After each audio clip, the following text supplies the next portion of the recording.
In the first video, we saw how the transportation industry flourished in the 1920s. Also during this time, we start to see the most powerful form of communication emerge, and that is the radio. The radio leads to the growth and development of commercial industries. Radio stations target various audiences, such as housewives. This is with soap operas or stories. We also see programming for children.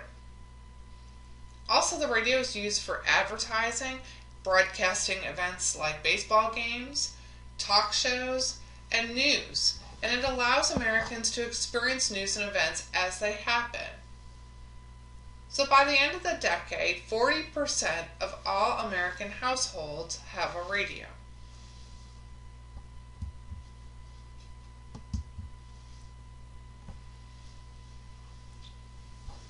In addition, we start to see more and more electrical conveniences. Electricity transforms the nation in a similar way to the way assembly lines or gasoline transform the nation. Electricity is used to run machines in factories, and it spreads beyond the cities into suburban and even rural areas. Appliances make the lives of housewives easier, giving them time to enjoy the community and leisure activities, and also seeking employment. Things like electric irons, washing machines, sewing machines, and vacuum cleaners change life for housewives in America. Well-to-do families even have electrical refrigerators, cooking ranges, and toasters.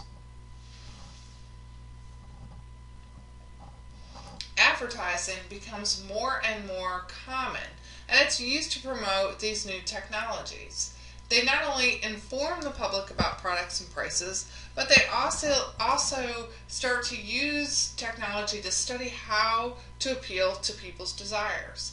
They use slogans and advertisements that increase business and lure Americans to buy various products ranging from mouthwash to cigarettes.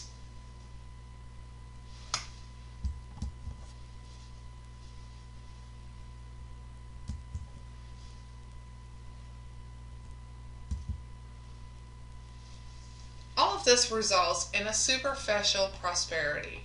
Many Americans believed that the prosperity of the 1920s would last forever, but they didn't realize that this prosperity was built on a shaky foundation. We're producing huge quantities of goods, and just as many businesses grew and expanded or merged with other businesses during this time period, and so the gap between workers and managers also grew. Several businesses were also not as prosperous, including the iron and railroad industries, and also, of course, farming.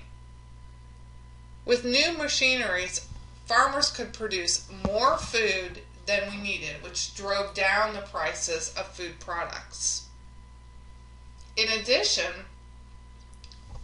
we start to see people buying on credit.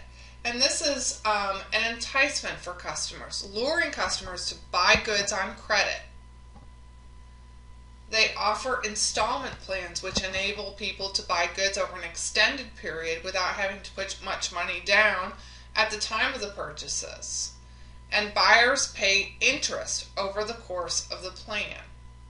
So credit was easy to obtain, and people bought many goods on credit, but then found that later on they were unable to afford their payments.